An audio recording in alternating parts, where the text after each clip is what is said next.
Hey there, inventor. So you're interested in filing a provisional patent application. I'm Kurt Lockhart, a patent attorney, and I help inventors navigate the patent process. So today I'm going to walk you through this complete step-by-step process to file your own provisional patent application.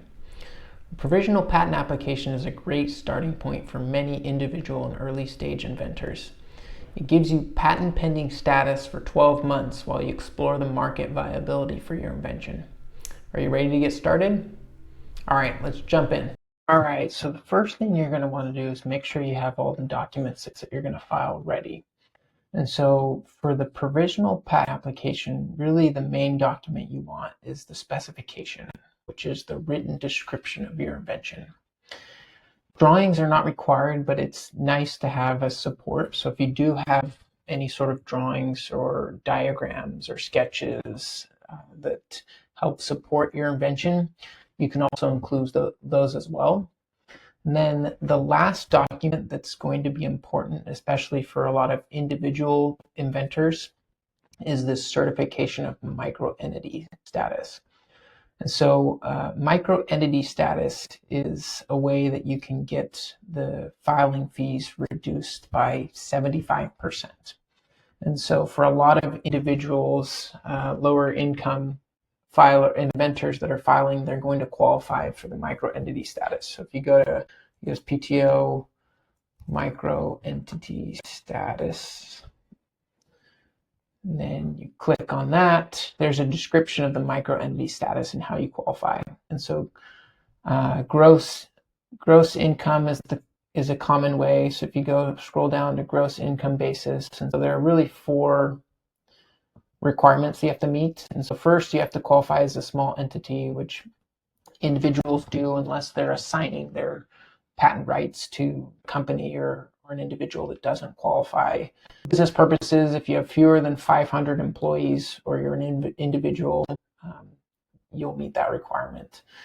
Then the next requirement is application filing limit, and so you have to be named as an inventor on less than 4 previously filed patents. And so if this is your first time filing a patent application, you're going to meet that requirement.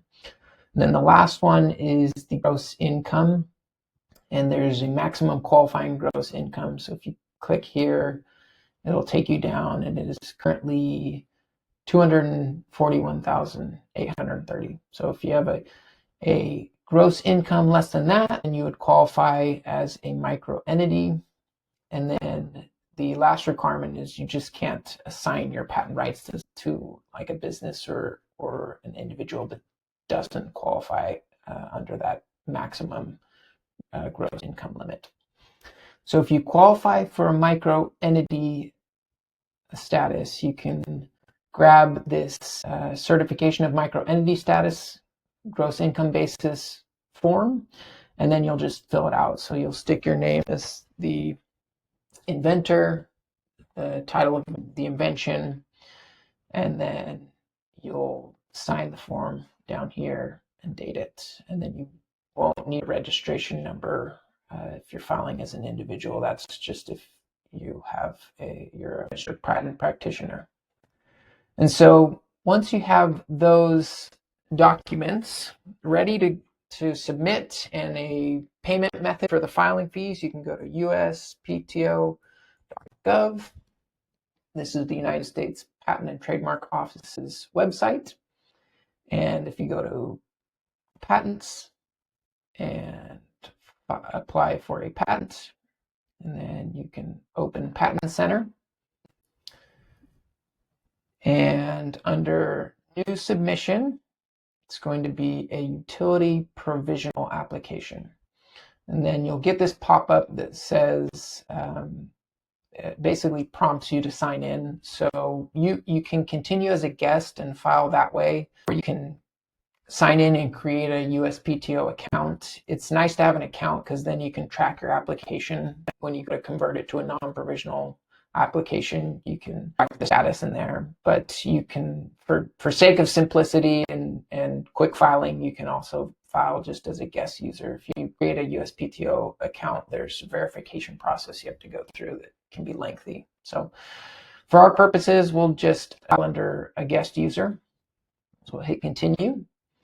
And then we are looking to fill out the application data sheet, and we are going to select the web ADS option here. So we will hit select, and we are going to go through all of these categories, and we're going to input the information for our application. And so for the inventors, we will add new inventor, and I will be the inventor, and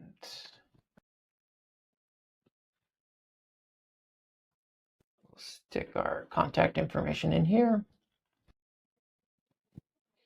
We will hit add. If you have multiple inventors, you can hit create and add another. We'll just file under one for now. So once we've input all the inventors, we are going to hit next section. And so for application details, there won't be a customer number. That's for if you're a patent practitioner, you'll have a customer number, but won't have one here. So we'll provide a physical address. So we'll click this and we'll stick in name and our address again.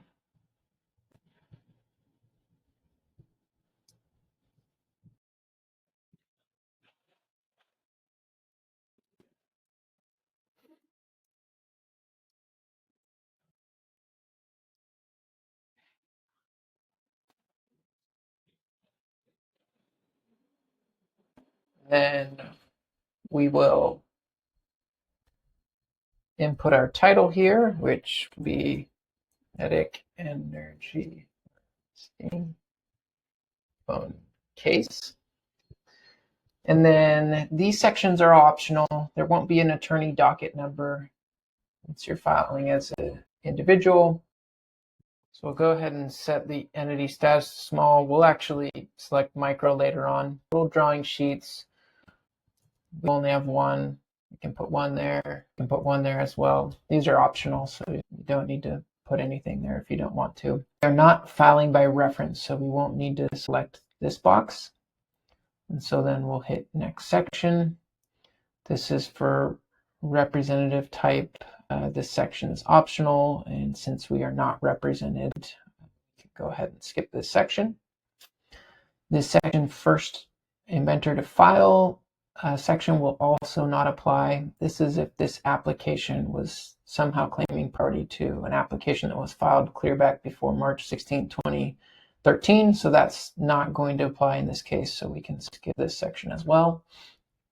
Authorization or opt-out of authorization to permit access.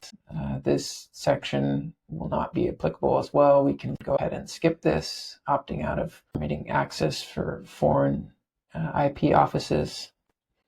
And for applicant, if the applicant is the inventor, we can skip this section as well. So we're going to go ahead and leave this section blank for now, since the inventor, we're going to be the applicant as the inventor. But if you were filing this application, you were signing it on ownership to a business, you can go ahead and add the new applicant, which is click this box, applicant is an organization, and then you would stick in the information for that business entity and click add here. We'll go ahead and skip that for these purposes.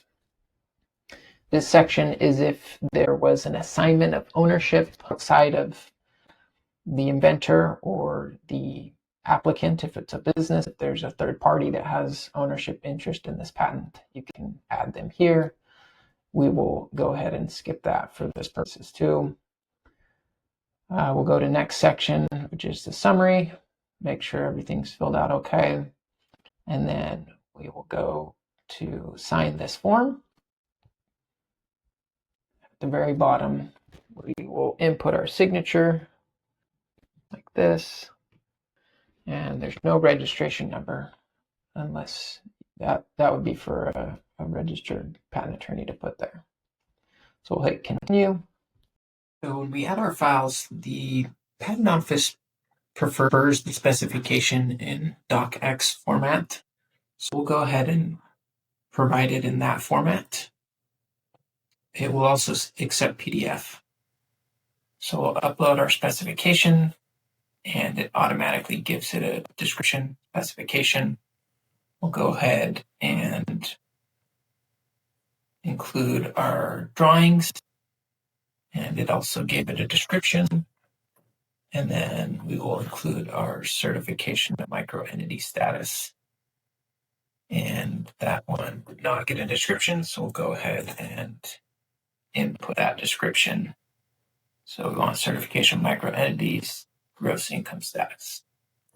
So now we have all of our documents. So we'll go ahead and hit continue. And this is where we'll calculate our fees. And so this is where we want to select microentity so that we get the microentity discount on the filing fees. And for the number of pages in the specification and drawings, we'll go ahead and hit a total of 7 pages that we are filing. And we do not have any petitions that we are filing as part of this submission, so we don't need that box. We'll go ahead and hit continue. And then here we'll select our fees. And so in this case, we just need the provisional application filing fee, which has already applied the microentity status discount. So we'll go ahead and select that.